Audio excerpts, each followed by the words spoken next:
Welcome to another episode of Routes Through Pokemon. I'm Bug Maniac Shea. And I'm Guitarist Ruby.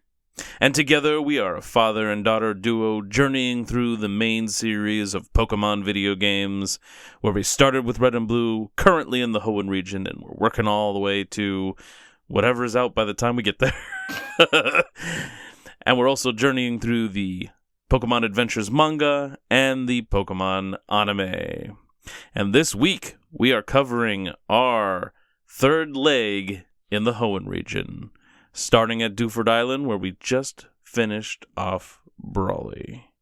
But before we get into that adventure, let's just catch up on what's been going on. You know how you just said that whatever comes out by the time we get there? Mm-hmm. So it's going to take us about 2 years to get through this game. Well, not just this game, but yes. How many generations are there? Currently 9. 9. So there's going to be 10, and this is the third one? Correct. So, okay. I wasn't sure if you were going to make it to the last game, but I think you will. Thanks. Jeez. I guess you'll just have to carry on without me. You will be like 56 or something. I mean, that makes sense. We're currently in the middle of a winter storm this week. Not really. I mean, it's like a lot of snow, but it's not that much. That's over dramatic. I don't know. It's a lot of snow. The roads weren't great, and with all the wind and stuff today, too, it's supposed to not be great, which canceled a lot of plans, but it gave us a lot of room for recording today. And maybe watching some more Marvel movies, because we finally watched Captain America. Yeah. And we're hoping to watch Avengers today. Yeah. And Pokopia has become quite the hit in the house, not just with me. My wife was up till like 1 a.m. playing it, which she's usually not up that late. Ridiculous. And then one of the first things she did this morning was race me to the Switch 2 so that she could check on her stuff and play for a few hours before getting up and making breakfast. That is hilarious. I wondered why she came down so... Wow. Because she was playing Pokopia. She likes it. That is actually usually called an unhealthy addiction. Well, that's what it does to me, too. Rosella's finally starting a save today. Rain has done some playing. I don't think I'm going to start my own save. On her own save. CK has got his own save. Vivi's got his own save. I'd be happy to play with people, but I don't think I'm going to start my own save. I'd rather memorize and or read. And more people are like, we do need a Switch 2. I read a second book Switch 2, I should say. in the span of 6 days. Yeah. I mean, I started a new before. book? Brand new? Yeah, I haven't read it before. Yeah, but it's a new book.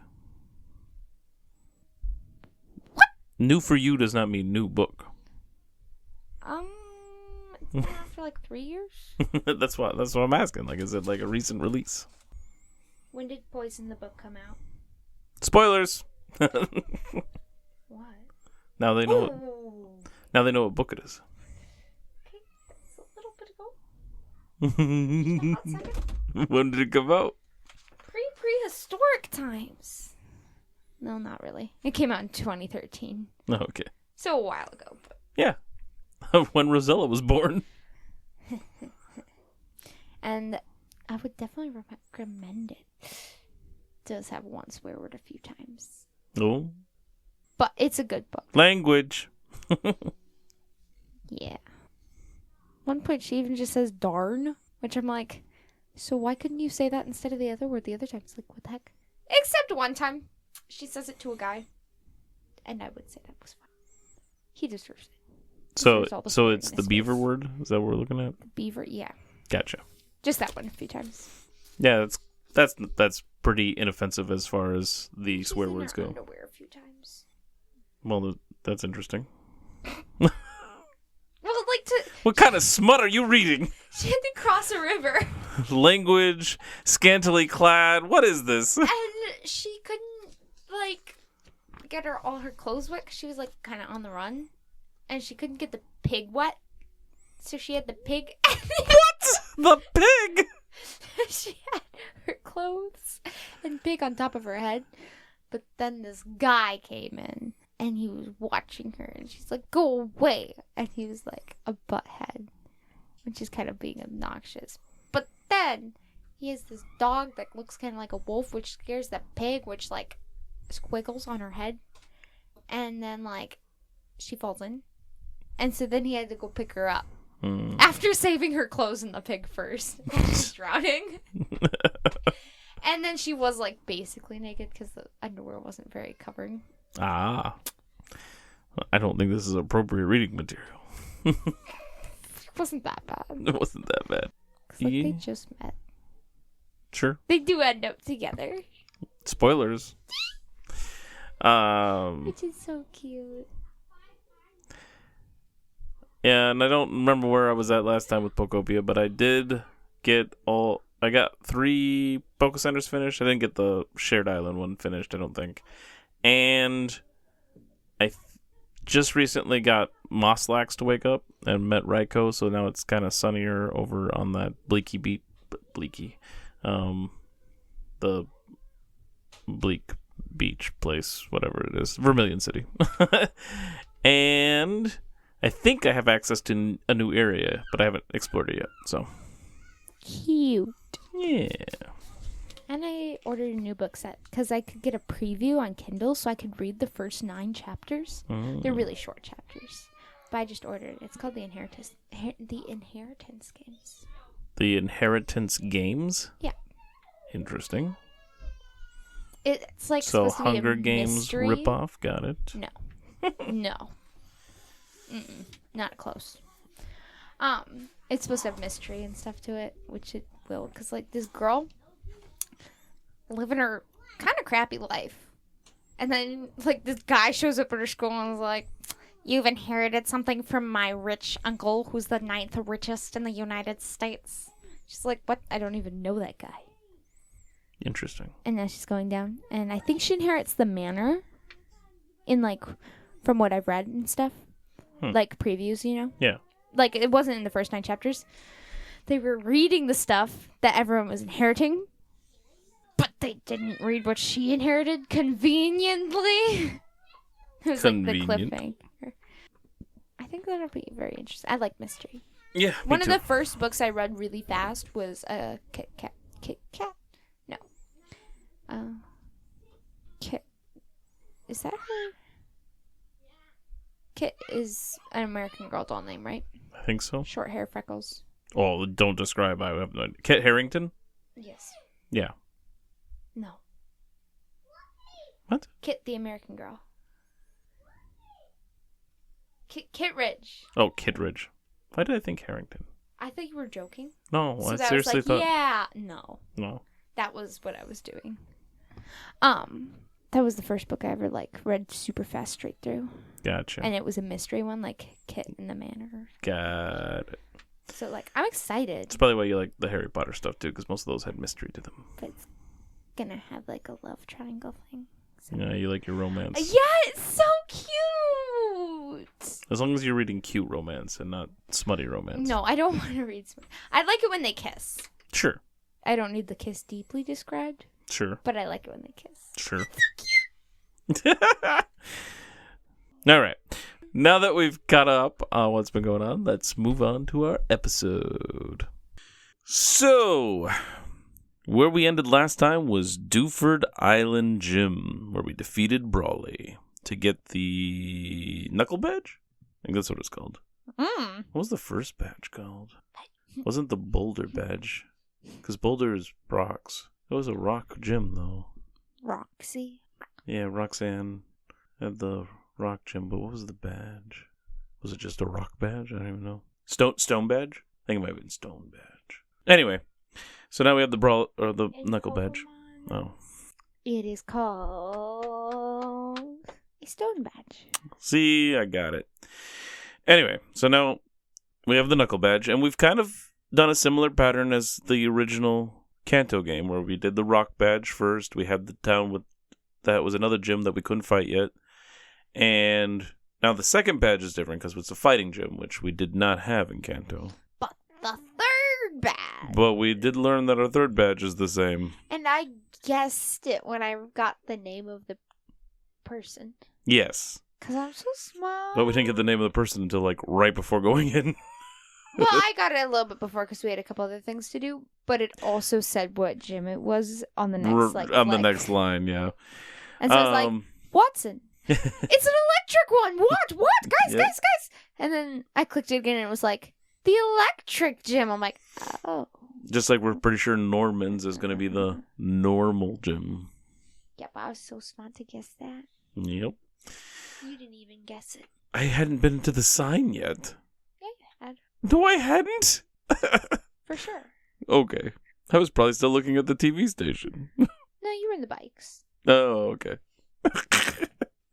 Anyway, we're not there yet. We're still in Dewford. So after defeating the gym, we taught Flash to our Pokemon. And did we both teach it to the same thing? I don't think so. Like no, a wait, Zigzagoon or something? Maybe we did both do it on Zigzagoon. I don't know. That cut was on Zigzagoon. Oh, that's right. Cut was on Zigzagoon. I don't remember who I taught Flash to then. But we taught Flash. What was interesting is, like, when you go down there, you have that little circle around you, so you could probably just navigate without using Flash anyway. And with Flash, it just made the circle bigger. Well, it was like Which the is gym. easier. It was like the gym. But the it's just... smallest circle was what you could see without Flash, and then the biggest circle was what you could see with Flash. Right, but again, like, you almost don't need Flash in the game because of the way they're doing it now, so it's interesting. I would say it's still more helpful. It is more helpful, but you could go through the game without it. Without, like, blindly running into walls like you would have to in Kanto, you know what I mean? That's fair.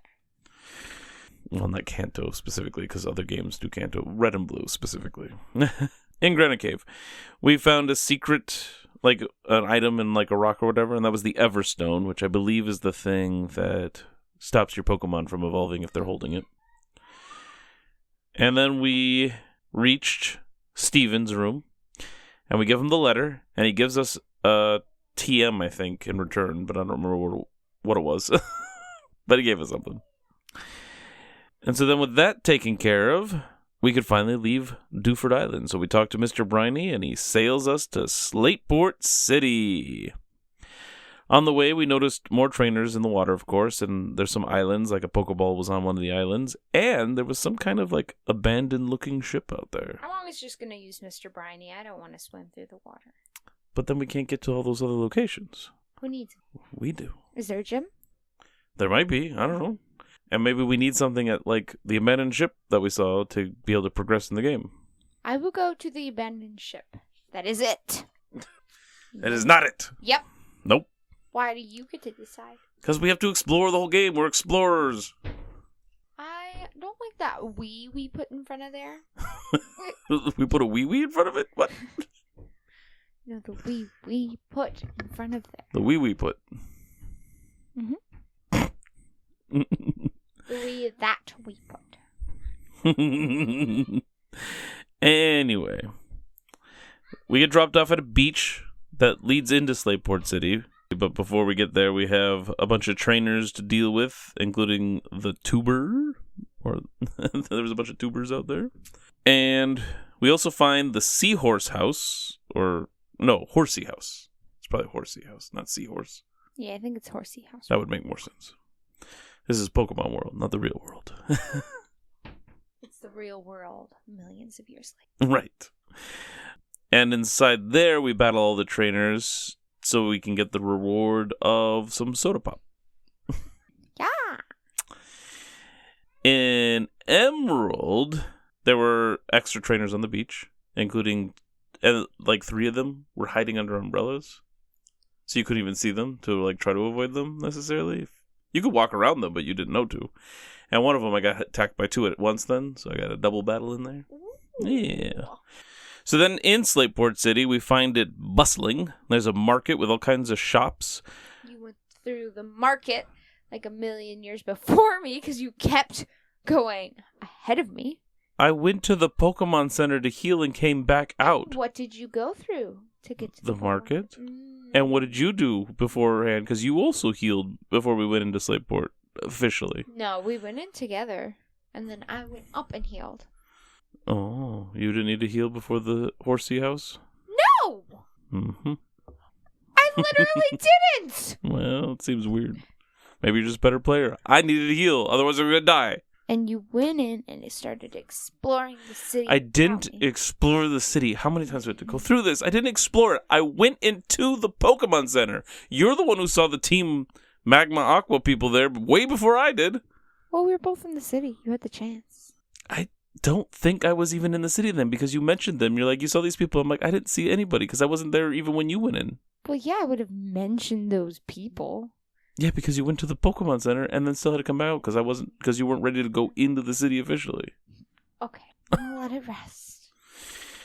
Anyway, we go into the Slateport City. There's market with shops. One person has a secret shop or something, but we need to find a Pokemon fan club person to give us the secret power TM to access it, which they must not be in town or something. I don't know. We didn't succeed in that so far.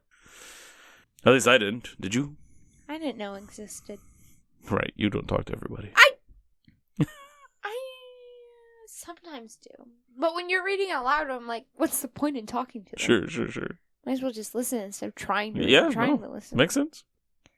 In the Pokemon fan club, we did let someone interview us, and then I think someone also checks how we're getting along with one of our our front Pokemon, and they would give us something if we had a good friendship, but I didn't make it, so I didn't get whatever they were giving out.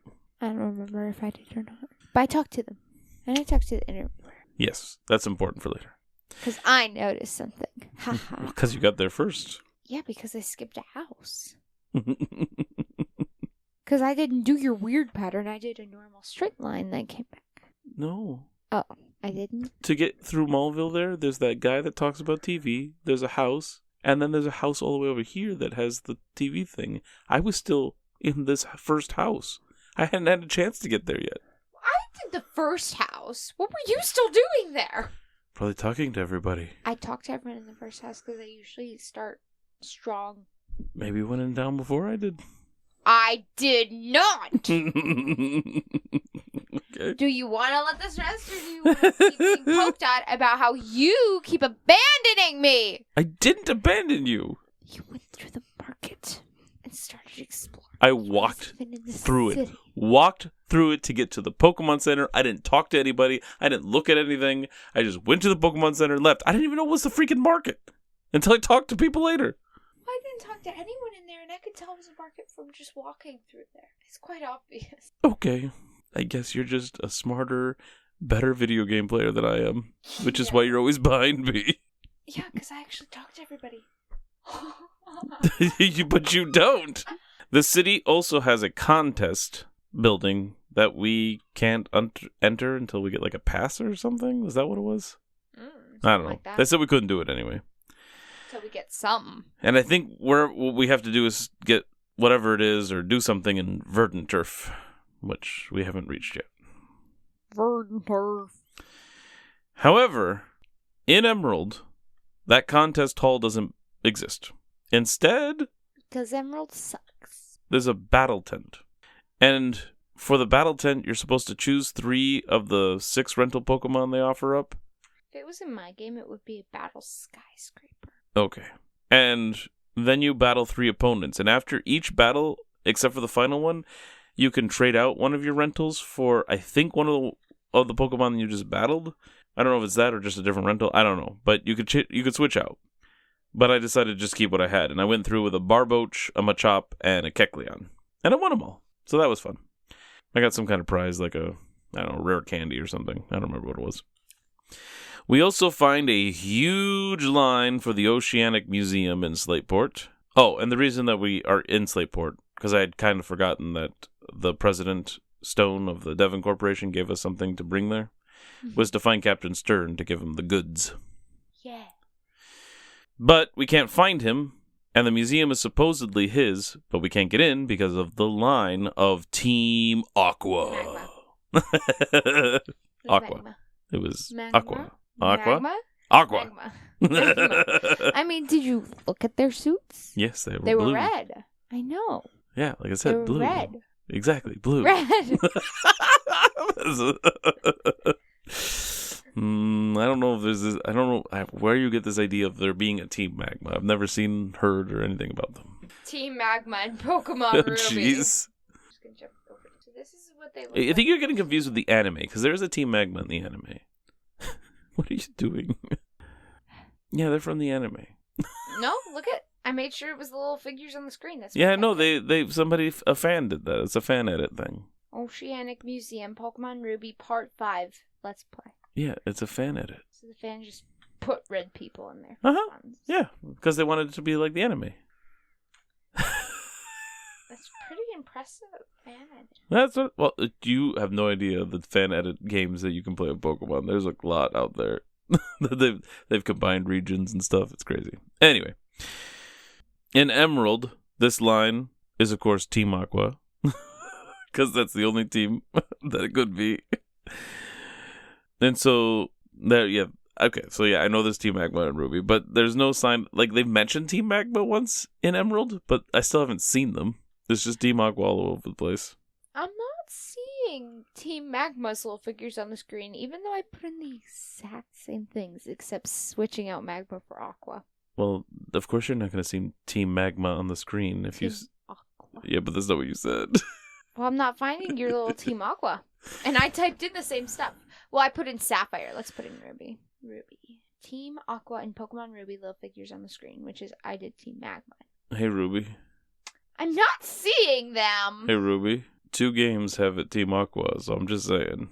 You're just saying that you are... 2 out of 3 puts Aqua there. Conveniently, they're the games you play. So I think you're going crazy because I found my Team Magma characters and I can't find the Team Aqua.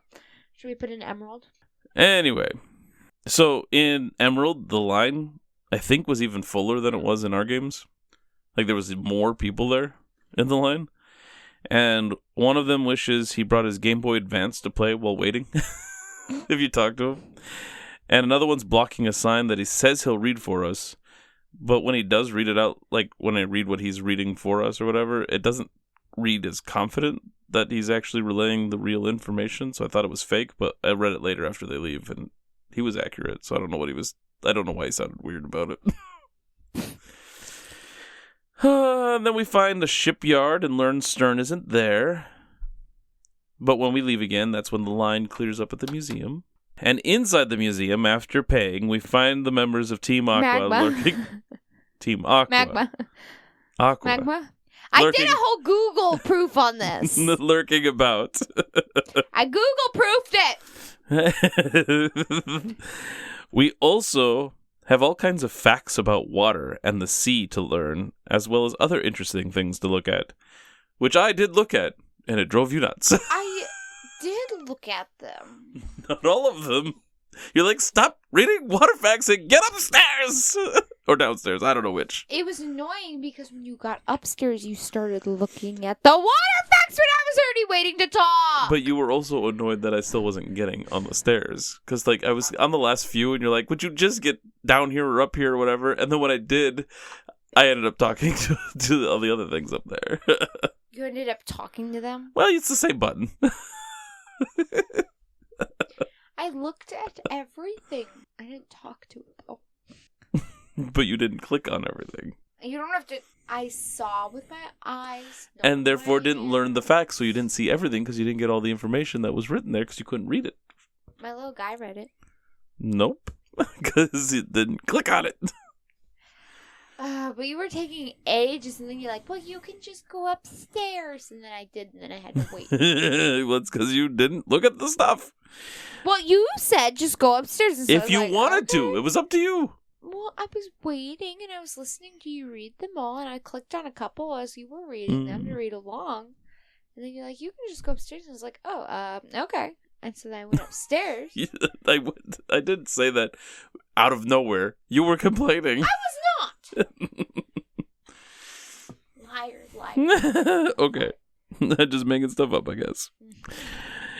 And then on that second floor, there are 2 tubes with samples of seawater from Kanto and Johto. I don't know if you remember me reading those out loud. However, in Emerald, the samples don't mention those regions by name and just talk about how the water can be different in other regions, which I thought was weird that they took that out. On that same floor, we find Stern, and when we try to give him the goods, Team Aqua... Magma! Aqua. Magma. Aqua. Magma. Team Magma. Team Aqua. Magma. Aqua shows Magma. up to take them. So we battle two grunts until the leader shows up and warns us not to mess with them anymore before taking off. Who is your leader for Team Magma? I don't know. Who's your team leader? Archie. For Magma. Oh, Is Magma Aqua. Is our, Aqua is Archie. Magma is our Archie. Aqua is Archie. So Magma, Aqua. Magma Aqua, has Archie. Magma has the leader Archie. I'm going to guess Magma starts with an M for their thing because Archie is Aqua. Like Maximilian? Like, what is your guy's name? Maximilian. It's a name. I don't want to marry an Onion. I can look it up. Nope, don't care that much. We'll find out some other time. All right. I don't remember what team Magma's. In Emerald, Archie, the leader of Aqua, Magma. thinks for a moment that I might be a member of Team Magma. Oh! So Emerald has another mention of Magma. Then after delivering the goods in Emerald, I leave the museum, and then I'm approached by that one guy again from Petalburg that I met in Petalburg in Emerald, and then he showed up at the school in Rossborough. And I don't know if I knew his name before, but here he definitely reveals his name, because he's like, I don't know if I introduced myself. No, it's Scott. Oh. He might be Cyclops, I don't know. And when realizing I was likely the one that drove Team Aqua out of the museum, he thinks I could be a good friend, and I get his number. He says he wants to tag along with me, but he has to keep an eye out on other talent, so he is going ahead to explore more towns. Cool. Yeah, so that was interesting. Because remember, I have the whole phone feature in Emerald, which is similar to the one in Johto, but we don't have it in Ruby and Sapphire. Outside of Slateport, to the north, we catch some new Pokemon like Electrike and Gulpin and Oddish. And we also find... Gulpin, Trick, Oddish... Electrike. Electrike. Electrike. I found one. You got Gulpin. Oh. But we also found... 2. Plusle and... Oh, Minun, which is what you got. I got Plusle. Because I'm just better. In Emerald, I got both. Cool. I think it's interesting that I found Plusle, though, because that's the red one. And you got Minun or Minun or whatever it is. That is interesting. Which is the blue one. Yeah. And then, so this is Route 110 that we're on, which has the very music that I selected for our opening theme this season. Because I thought it was pretty good. Because I don't know if people have noticed, but I always pick a route piece of music for the main theme for the season. You know, because this is routes through Pokemon. So it has to be route music. Oh my. After battling some trainers, we find the Trick House.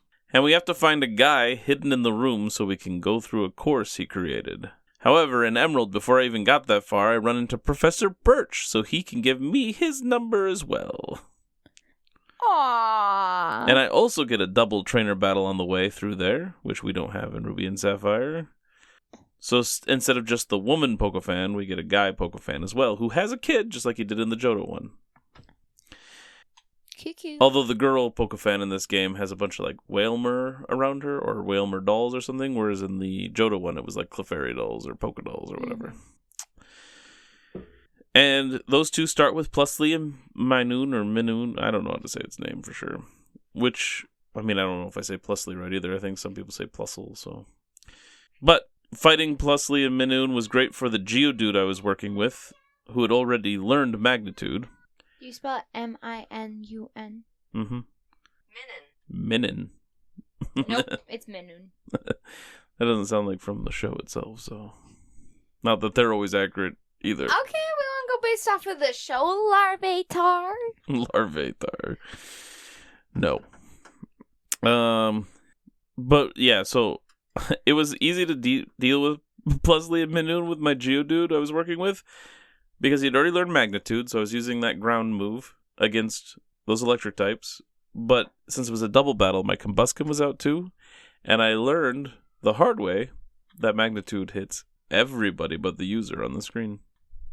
Everybody but So the Plusle got user. hit, Minun got hit, and Combuskin got hit. With my Geodudes. Oof. Yeah. I was like, good. How did that happen? Yeah. So, gotta be a little careful with magnitude, apparently. So then for their second Plusle and Minun, I swapped over to Dustox, like sending my Combuskin out, so that I was thinking that maybe because it was flying, he would be protected from it, but I think that he's not a flying type. I think he's probably just a bug poison type. Who? Dustox. So he still got hit by magnitude as well. And it took him out because ground is good against fire, which Combuskin was, and it's good against poison, which Dustox was. Just killing all your Pokemon. I was, but I was also killing their Pokemon. In the back area of the Trick House, we cut through trees and battle trainers to make our way to the Trick Master, where we gain a rare candy. It And was so hard. It wasn't. And it wasn't an Emerald either. The layout was different in Emerald, but it still wasn't hard. So before the Trick House, at the beginning of the route, there was a building, but we couldn't go through to the other side of it because you had to have a bike. Mm-hmm. And then when we travel the rest of Route 110, we see that path above us. Mm-hmm. So it's obviously a way to avoid the tall grass on a bike. Mm-hmm. And in Emerald, when I was going through, I don't know if we saw them in Ruby and Sapphire, but there were definitely trainers on bikes up there. Yeah. Were they in Ruby and Sapphire too? Yeah. Oh, okay. Yeah, I saw them running around or riding around. So taking the lower path, we battle another trainer before we run into... Well, before you run into... Yeah, because I was a little bit ahead on that one. Maybe it's a good thing not to be ahead. I ran into my rival, and I wasn't quite prepared. I still won, but I wasn't quite prepared. I wasn't prepared. Yes, you did. So yes, we got to fight Brendan / what is her name? Is it May in the game, or is it something else? Okay, I fought Brendan. Yeah. You fought. Yeah. Is I it was May? thinking May. It might be May, because that's what she is in the anime. What's the girl rival in Pokemon Sapphire? In Pokemon Sapphire, the female rival is May. Yeah. She's Professor Birch's daughter and becomes Yes. the rival if you choose the male character. You'll encounter her in various... You should probably stop that before it reveals too much information. That she's Professor Birch's daughter? No, we knew that part, but who knows? Like, if it started saying various locations, it could have started listing them. Yeah, which would be helpful for you. Shut up. Anyway, so yes, I fight May, you fight Brendan. And we got introduced to some new Pokemon that way. And after we win, we're given the Item Finder.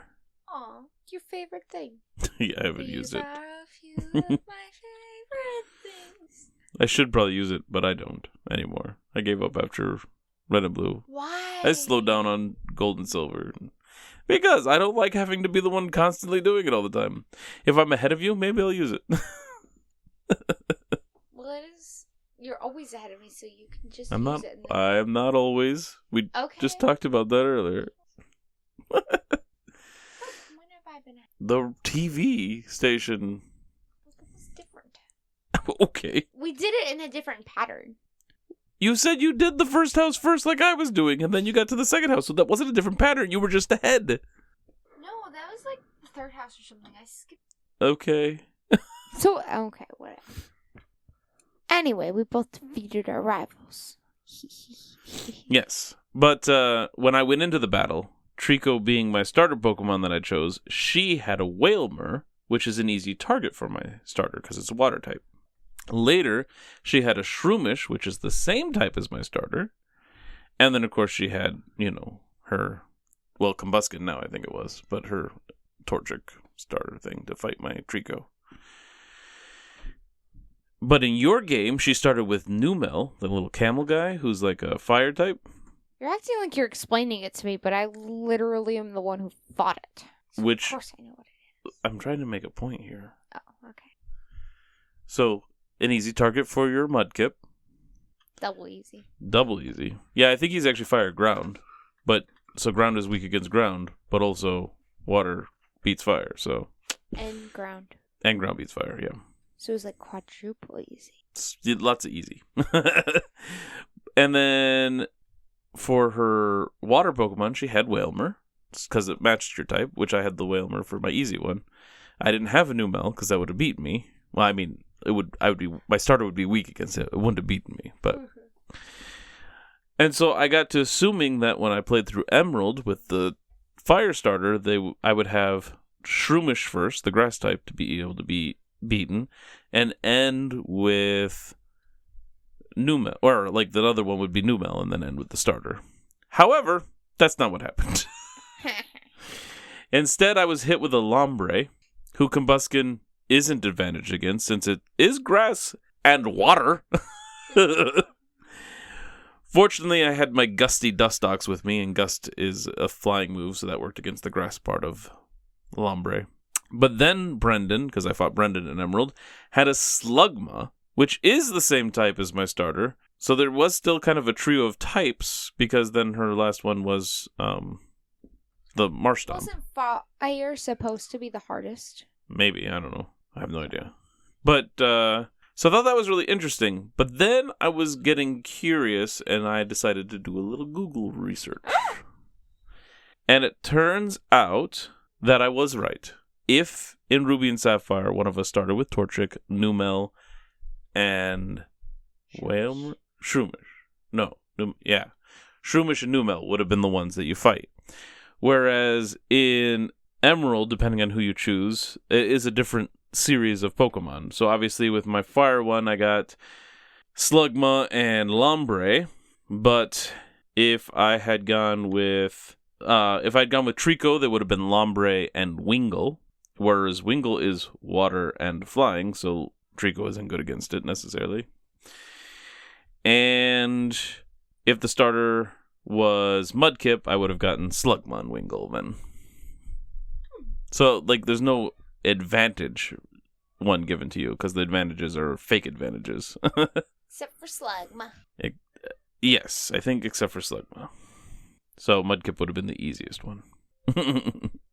After the rival battle, there were some more trainers, and in Emerald, there was an extra trainer besides some double battle ones, and it was right underneath one of the spots of the upper level, and it's because a biker fell off the path, apparently. That's what they say. They're like, oh, I was biking up there and I fell down here. So they were a triathlete. So they were a biker person that had a battle. Oh, no. So that was kind of fun. But at the end of all of those trainers, once we get back onto like more solid ground and not crossing water on like a land bridge sort of thing, there's a fisherman at the exit that we have to battle. And then there's the other entrance exit for the bike path. And then there were some more berries to collect and plant. And then we reach Mauville, the next town. And there, one of the things you found first, and that was a TV station playing what? The interview we had all the way back in another town. Slateport City. Another city. And someone had said, be careful what you do. You never know when someone will put you on TV. And then it was us on TV. Yep. So fun. Because it was the interview we had where in Slateport? Because it was the interview we had in the Pokemon Center? Fan club. The fan club. Fan club. And it was another one of those things where we could choose like certain words and stuff to put in there to answer questions. But then one of the other things we find in Mauville is a game corner. So we found another game corner. And once again, we need a coin case. And someone in there mentions that the neighbor girl has one. But the game corner doesn't have, like, a neighbor building. No, it doesn't, which is like really annoying because I really wanted to play some games. Right? The most neighbory building is, like, across the fence. There's that guy that talks about TV stuff, and then there's a house there, and I think there is a girl in there, but she doesn't give us a coin case. Or the gym behind it. Yeah, or the gym behind it. So I was very confused about all that. So no games for us yet, at least, and so I couldn't even see what prizes they had. You wouldn't play any if you wanted to anyway. Okay. No, you wouldn't want to play any even if we had coins. Anyway. I always play a little bit. I play around. Mm-hmm. Yeah. And then I wait to buy coins so I can get the prizes when we're super rich later. But then there's also the bike shop in Mauville. And we don't need to pay for it, and we don't even need a voucher or anything. They just let us choose between one bike or another, and if we don't like it, we can swap them out, it sounds like. But there's the acro bike and the mock bike, and you chose the acro bike, which you're like, this is just more work than just running. So you didn't care that much. I got the mock bike, and that thing is so fast, it's hard to control. And in Emerald, I chose the acro bike because I wanted to see what the other one did. And then I read the manuals and found out that the acro bike is actually a lot more fun to play around with because you can do wheelies and you can jump sideways or backwards. When we reach the gym, we are reunited with... I don't know. Ooh, Wally. Wally! And his uncle's with him. And Wally apparently wants to battle us, and he still only has the Ralts, so we kick his butt. And when we win, the uncle tells us to come visit them both in Verdanturf. However, in Emerald, after beating Wally, Scott shows up again and thinks it's great that even though this kid is supposedly my friend, I did not hold back. And then, as you've mentioned way earlier in the episode, you read the sign first and found out that we're going up against Watson. Yeah. And so we knew before we clicked A again that it was the Electric Gym, which it tells us right after that. Because I'm very smart. Because you're very smart, yes. And inside, the gym has electrical barrier traps where you hit these switches and it changes where the barriers are. And it was super complex and hard to get through. Really? Click the buttons as you go over. Right? And we fought every trainer. The layout was a little bit different in Emerald, but still easy enough. There was extra trainers because I could do some more double battles. And then in Sapphire, I had been leveling up my Geodude, and you had your water ground type Marsh Stomp. So like water would have been weak against the electric type, but you had your ground. Oh, yeah. So you were prepared anyway with your Marsh Stomp because it wasn't really weak to the gym because ground can't nullifies. Yeah, yeah, because you had like a ground move, didn't you? I have 2 ground moves and 2 water moves. Oh, nice. That's good to know as we get ready to battle. I think it could be 3 waters. Oh, you're trying to throw me off. I was thinking anyway, but I know. I'm just teasing. And then my Geodude in Sapphire also knew Magnitude by this point, which one-shotted all the electric Pokemon. And by the end of the gym, it evolved into Graveler, and then we traded it so it became Golem. Cool. In Emerald, so when I did all the trades to get things taken care of for our Pokedexes, I took your Geodude since you weren't really using it. And because I had to give you a Pokemon, I think, to give you Oddish. I gave you Oddish, and I took your Geodude. But then I traded between Emerald and Sapphire and gave the Geodude to Emerald because Emerald still needed a Graveler to trigger. Because our Graveler, when we traded it, turned into Golem, so he wouldn't be able to have a Graveler. So he needed to level up that Geodude, which was good because then he had it for the gym, too. So that's why I did that. And now it is also a Golem, I think. Or maybe it's still a Graveler. I don't know. But, no, because I had to trade it to evolve it so he could have it. So, yeah, it's a Golem. So, a bunch of Golems now. Well, 2. But, however, when I fought the gym leader in Emerald, Watson had a Manectric, which is the evolved form of Electrike, and we didn't have to battle that in ours. Well, the evolved form of Electrike should be Alexical. Right. Anyway. Or Electby. And I was trying to actually get a Manectric during this leg at Emerald, but I didn't quite get my thing evolved in time. But he also had an Electrike instead of a Magnemite, because we battled the Magnemite, a Voltorb, and a Magneton, whereas when in Emerald he had a Manectric, an Electrike, a Voltorb, and Magneton. So he had an extra Pokemon, but he also didn't have a Magnemite. And yeah, with that defeated, we all have the Dynamo Badge in hand and a bike. And so now I'm interested in riding the bike back down the bike path to fight those trainers and figure out stuff. But also, when we went to the trick house, we could have gone right or left, and we never even attempted to look left, so we should go see what's over there before going back to Mauville. Because I got close to the trick house before you did, so I was just kind of hanging out there and not doing anything because you didn't want me to go anywhere. And while I was walking around in circles, I saw a trainer over on the left. going in circles. Yeah, I was walking, well, squares, rectangles, I don't know. Sure. I did. Sure. And then after the gym, in Emerald, I got a call from Wally, who tells me his uncle got him a Pokenav, and so now I have his number registered. Oh, another thing I want to do when we play again is I want to go back to the Trick House and see if it's updated again. Because remember when we went back, he's like, no, but now we got now we have a new badge, so I bet you. So yeah, we have a couple things to backtrack for.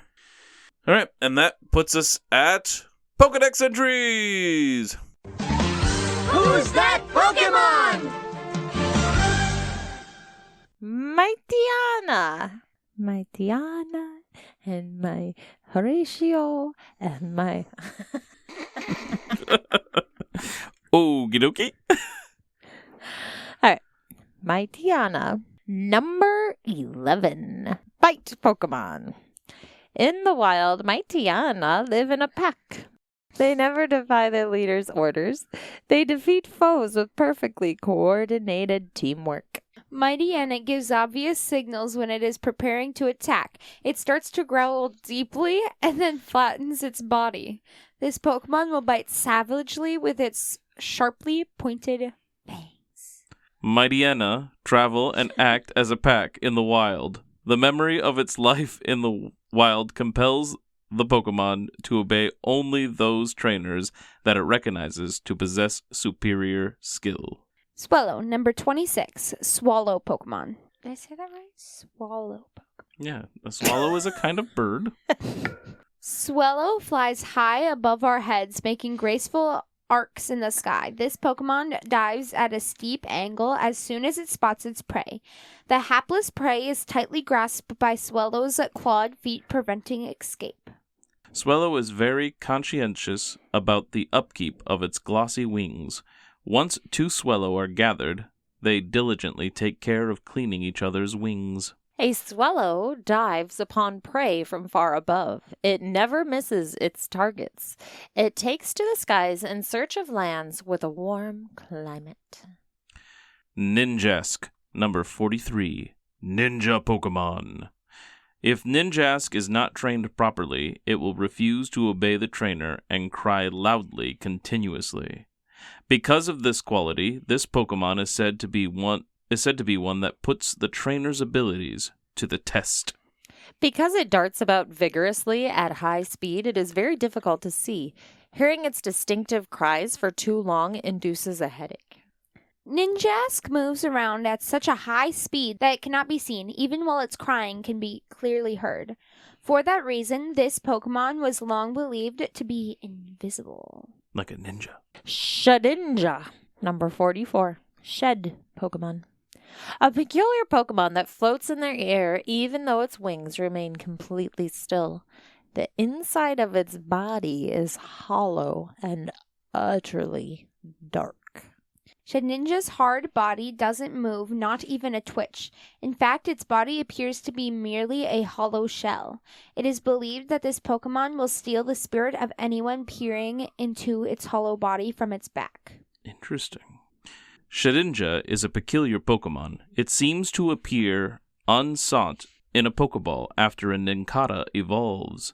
This bizarre Pokemon is entirely immobile. It doesn't even breathe.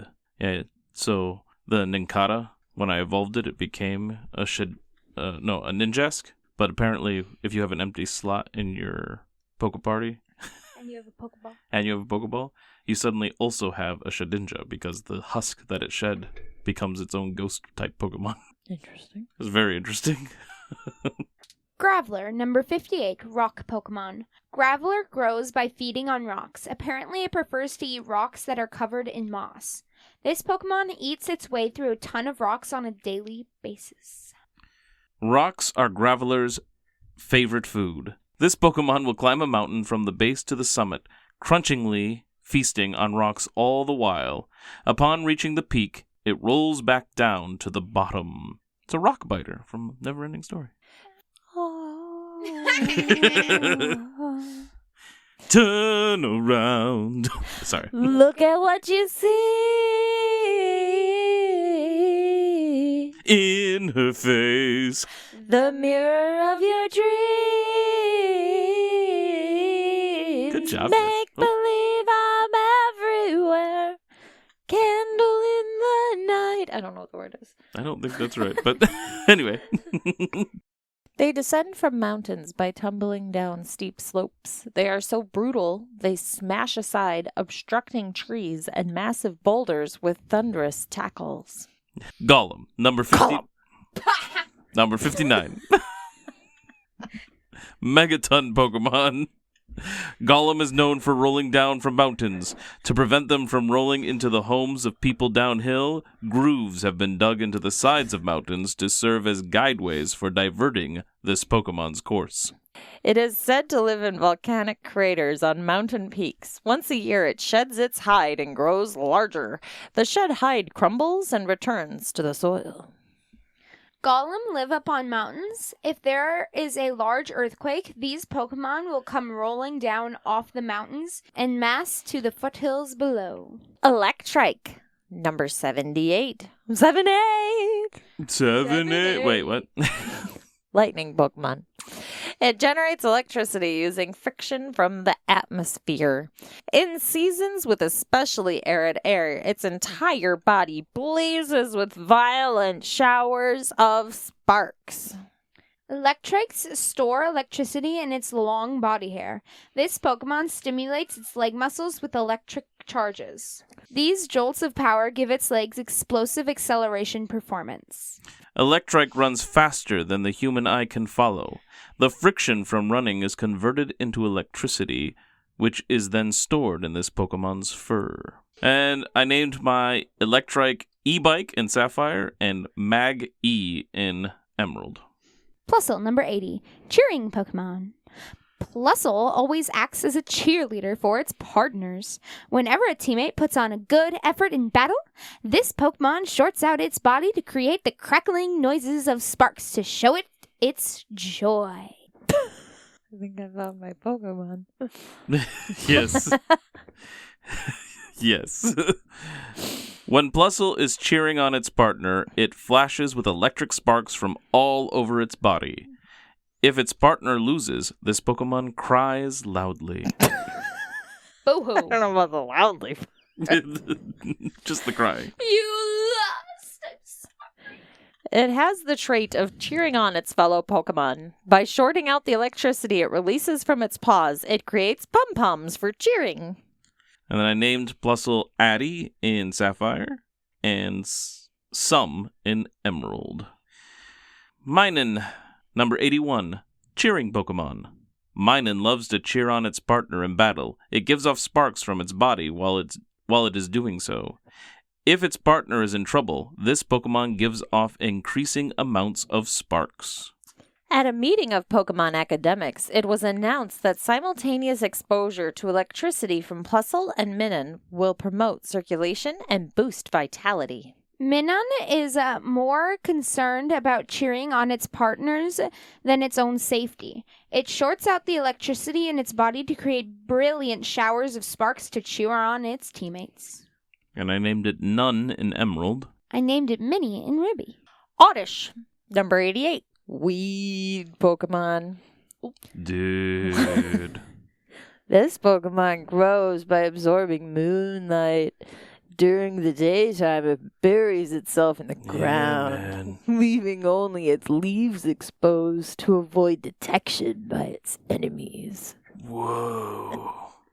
During the daytime, Oddish buries itself in soil to absorb the nutrients from the ground using its entire body. Far out. The more fertile the soil, the glossier its leaves become. Oddish searches for fertile, nutrient-rich soil that plants itself. During the daytime, while it is planted, this Pokemon's feet are thought to change shape. Whoa. And become similar to the roots of trees, man. What? Yeah. Sweet. Gulpin, Dude. number 95. Gulpin, number 95, stomach Pokemon. Virtually all of Gulpin's body is its stomach. As a result, it can swallow something its own size. This Pokemon's stomach contains a special fluid that digests anything. You said you liked her being here. For virtually all stomach. Pretty much. All stomach, no mouth. Most of Gulpin's body is made up of its stomach. Its heart and brain are very small in comparison. This Pokemon's stomach contains special enzymes that dissolve anything. This Pokemon's stomach fluid can even digest scrap iron. In one gulp, it can swallow something that is as large as itself. Well, you eat people, so you need good stomach food. What? Oh, like when I was chewing on their Daddy. bones Gotcha. and stuff. In Ruby, I named my Gulpin Gulpy. And I named mine Galpin because it was a girl one. And I think we forgot Oddish names. My Oddish is named Rad, and in Emerald I named it Plume. Rad, dude. Rad. All right, now that we wrapped up Pokedex entries, it is time for Ruby and Sapphire to battle. Please wait. When all players are ready, A button confirm, B button cancel. Start link with 2 players. A button confirm, B button cancel. Please enter. Beat ya. What? Oh, we did the wrong thing. What did we do? Cancel. Daddy? We went to the trading spot. I thought it was all the same. Yeah. And Emerald is everything. I can't cancel. You're so You were like a bitch. And you probably looked at my list too, didn't you? Honestly, I only saw the one that I kept accidentally clicking, which was Sableye. I'm sorry. Left, right, left. I think it's... nope. That's left. It is left. It's got the battle symbols Yep, I see behind it. Like I said, Emerald, it's all in one, so... I didn't mean to look at Sableye, but I kept clicking on that little dude. I don't think I noticed any of yours. I mean, I'm sure you have Marsh Stomp there, because we're always supposed to bring our starter, but otherwise, I don't know a thing. Single battle. Yeah, single battle. Alright. A Wingull? No! You confused me with Supersonic! And you went before me! For no apparent reason, but yes, I did. Well, Wingull probably just has a higher speed stat. And of course, I hurt myself. Lovely. Ha! So... No, and you withdrew. Alright, cool. I should have withdrawn then, too. Clover... Don't hurt me, don't hurt me, don't hurt me. Of course I hurt myself. That is so annoying. No, level 17. Yikes. Confusion! What? Oh, it doesn't affect me. Nice. Psychic doesn't affect Ghost. I know Ghost is strong against Psychic. Dang it. I didn't know. I don't know these things. Oh. No, Psychic isn't good against... Or is not effective against Dark. And I think I'm a Ghost Dark. Dang it. Because remember, that's why I couldn't use the Psychics from Espeon on Umbreon. They talked about it in the anime, too, because they did that with Gary's battle at one time. It's so frustrating. I don't know what words it is. But you should have, because you were playing that Dark against my Psychic all the time. Well, I did hurt myself a couple times, but at least I knocked out your routes. It's really frustrating. I don't know. Ah! Beautiful. Oh, another level 17. Oh, man.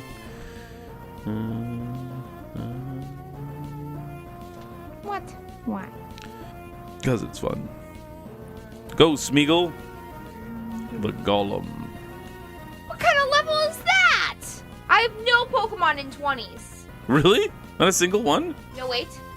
No, wait. Okay. Okay. I'm sorry. Wow. I can't believe that's I have no Pokemon past 25. Oh, okay. I might win. This might be an easy battle for me today, then. What? Link, stand by. I'm waiting for you. Yeah. Pretty sure. As soon as I see the level of this Pokemon, I'll know for sure. I'm pretty sure it's only 20. Pain in the butt. I knew you were gonna withdraw. Sorry. I hate I knew it. I knew he was coming. Oh, he is 25. Okay. Frustrating. I hope you know that. I do know that. Hey, at least your starter is higher than my starter. What? I have a move called Pursuit. It's a dark move that hits you if you leave. And I had a feeling you were going to leave again. I've never got to use it before, so I was like, ooh, this might be fun to try. Oh, I'm not really good against him, though.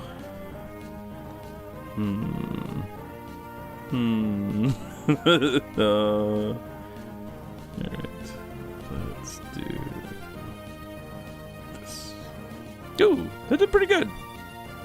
I guess I am 10 levels higher, though, so. You confused me again! So annoying. Streak, good, come back. Oh, bye. Is withdrawing him get rid of Confused, yes. prick? Oh, jeez! What? It's a harsh language. It's not really. You're Some a people. prick. Okay. Is that mean? Yeah. Oh, I just thought it was like a little buggery prick. Nope. It's actually the people don't usually use that. I mean, it's not a swear word exactly, but it's kind of, especially in Christian circles. I'm pretty sure you're gonna get in trouble if you call somebody a prick. I could. Shocker. So annoying. And of course, I hurt myself again. Ay ay ay. Stop growling at me. What is this? I'm gonna confuse and growl. I'm not attacking at all. I'm just gonna confuse and growl. It's my level 11. Yeah. Oh, good. I got the attack in. I astonished you to death. Boo! What's good against Ghost Dark? That's actually a really good question. You know, you just won't tell me. I honestly can't. Because, like, Ghost is weak against Ghost. Ghost is weak against Dark. But I'm also Dark. So that won't work. I'm just gonna use.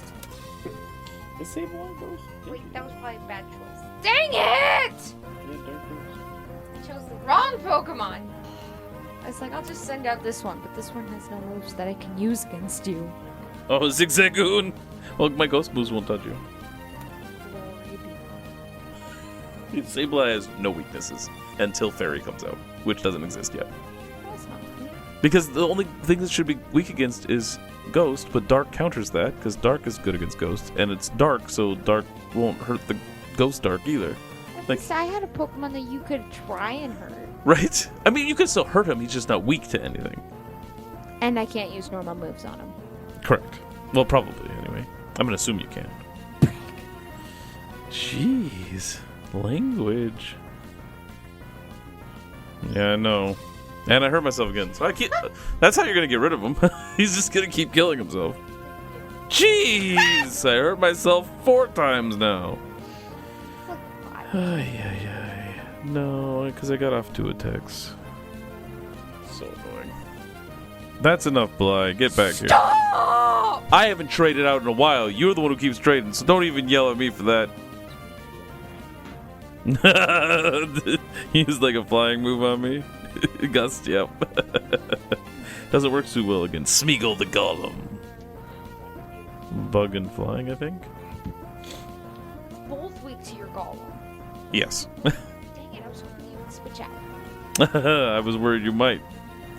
Yeah, critical hit with Rock Throw. I'm annoyed at you. Squish that little bug. I can't do anything.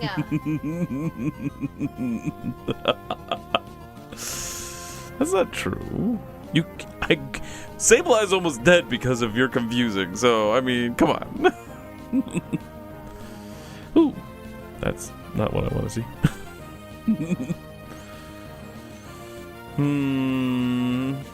Let's go for that. No, you were? Is it 3 in 1? Oh, 3 ground and 1 water? Weird. I was doing a lot of work. I don't know. Ooh, not Mud Slap. I don't like it. It might not. This only has a chance of confusing. Ooh, critical hit and still didn't do a lot. Yuck. You have me under half. I'm in the yellow. Yeah, but you already had some off of your health a little bit. Didn't you? I thought you did. I thought I got you with something else. With on your...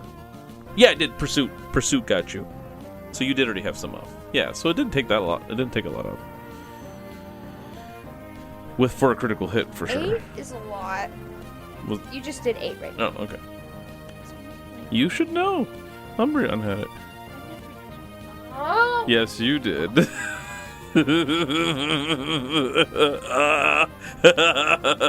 A healing move. Now stop mudslapping. That makes it harder to hit you. Boo-hoo. I think it does anyway. Maybe it just does damage. I don't know. Whoa, wow. Did I just do 8 again? Because the bar didn't move at all. Ooh, I confused you this time. Oh, of course, you don't hit yourself. Come on. A critical hit. Oh, I had 1 health left. I'm still alive. And used Moonlight. Dancing in the moonlight. Ooh, you hit yourself this time. Marsh Stomp is down, I think. Yep, okay. What's coming now? What's coming? Zigzagoon! Yes, this is okay though, because once we get to the end game and we're at like even levels, you're gonna just like wipe the floor with me again. Just like you did last time. Because this is what, our second battle now? Yeah. Yeah. So it's still early. You won all the late game ones last time, but just when it really matters. Ha! No, you go away. You look scary. Darn, you don't have anything that's more powerful against my fly. Oh, I do have something. All right. And it's higher level than me. Yes. I couldn't remember for a second. I'm like, because I thought about bringing an electric Pokemon, but I'm like, I didn't bring one though. No, you brought it, right? Yeah, I know. I realized that. Yep, I figured that was coming. Bugs are weak against flying. I didn't know what type. Flying poison. Like I said, I mentioned this earlier when I was talking about how I was hoping he wouldn't get hit by my Golem or Graveler's or Geodude's magnitude, but he's not flying. So.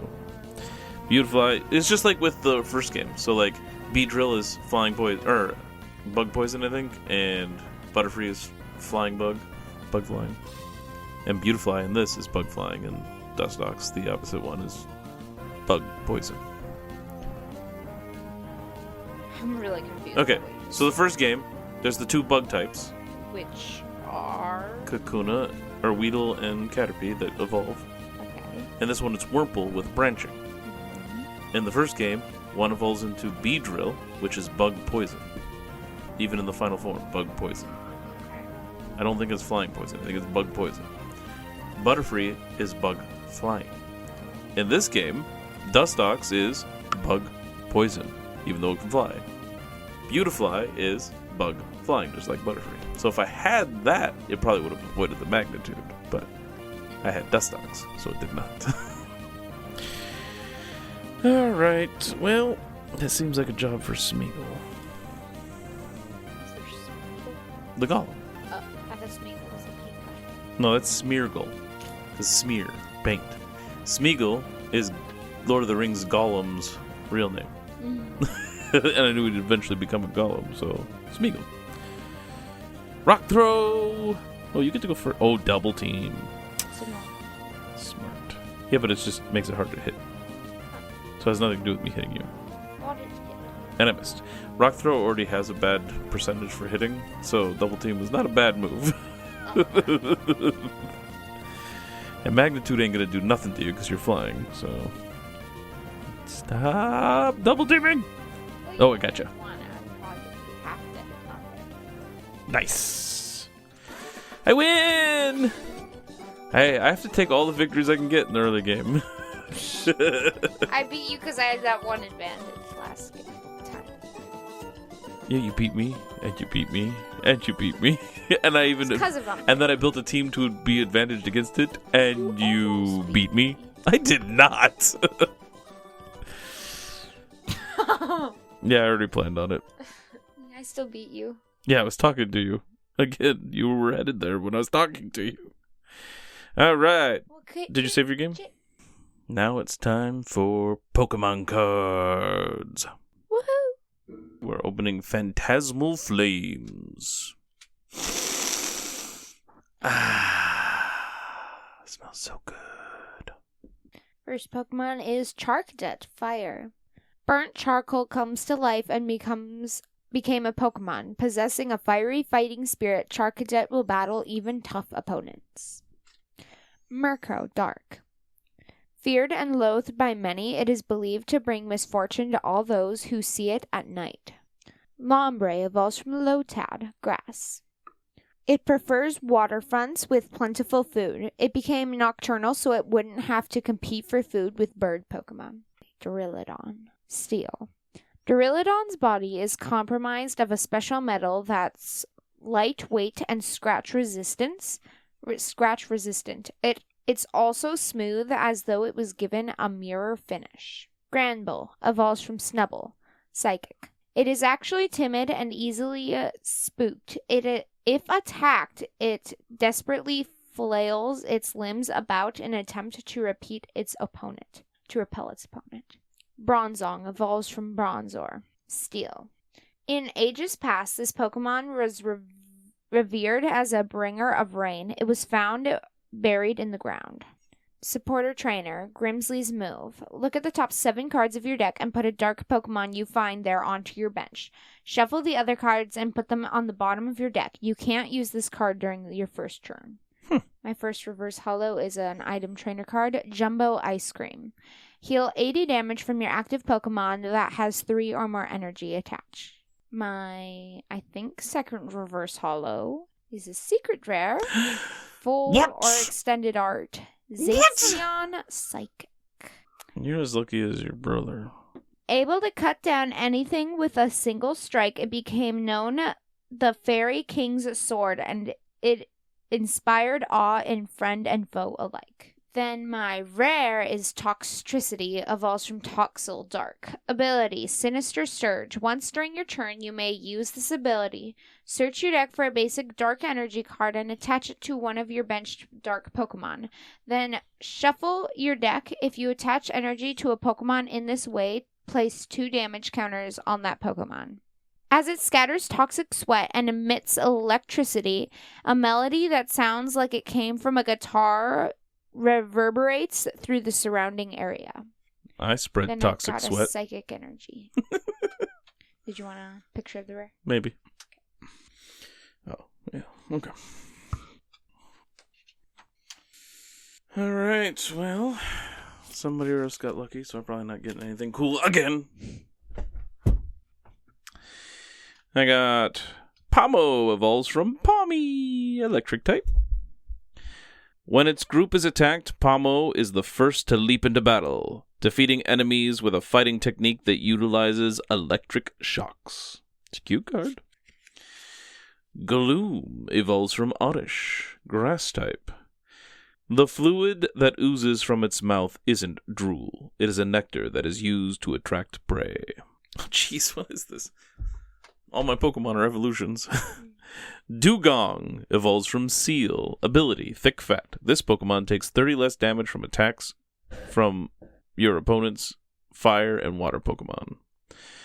It sleeps under shallow ocean waters during the day, then looks for food at night when it's colder. Jigglypuff, Jigglypuff. Colorless. When its huge eyes waver, it sings a mysteriously soothing melody that lulls its enemies to sleep. Ooh, Cresselia, psychic. Shiny particles are released from its wings like a veil.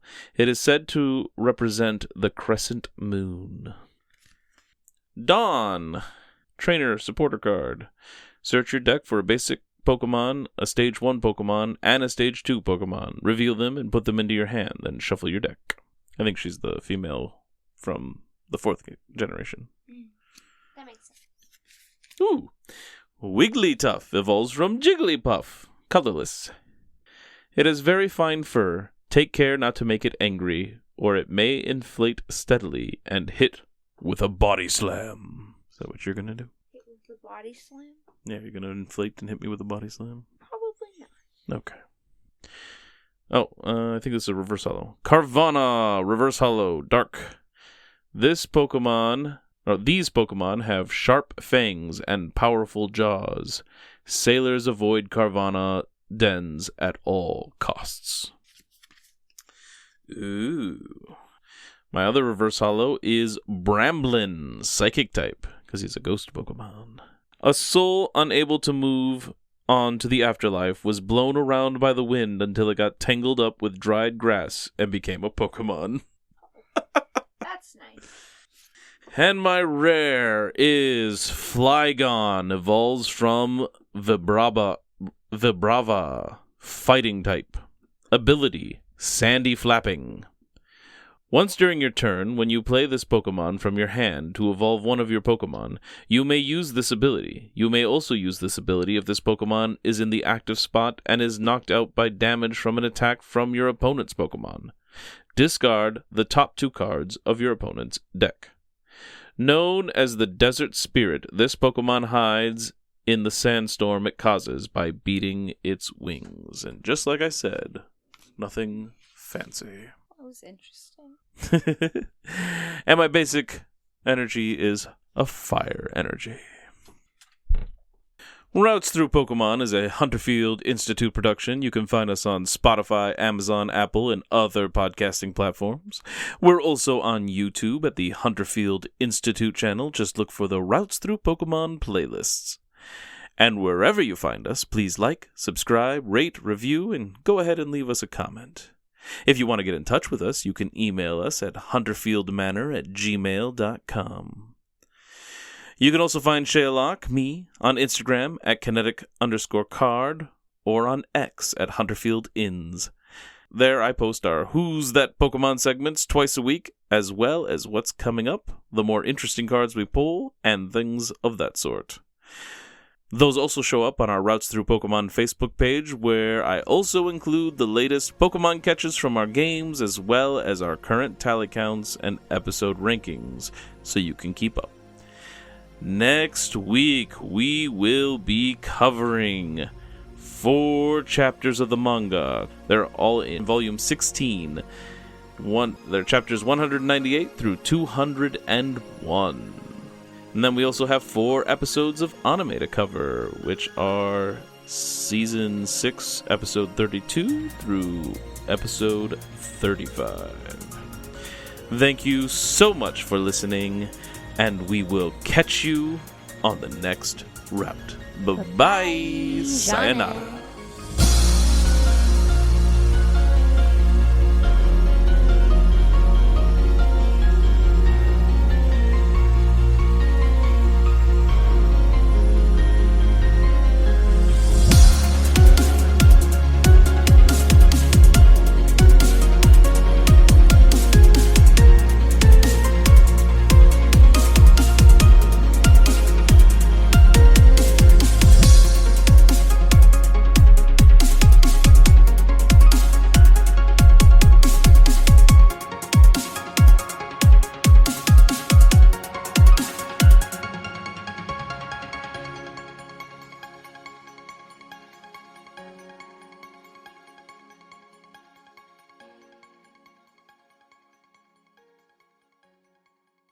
Part 69.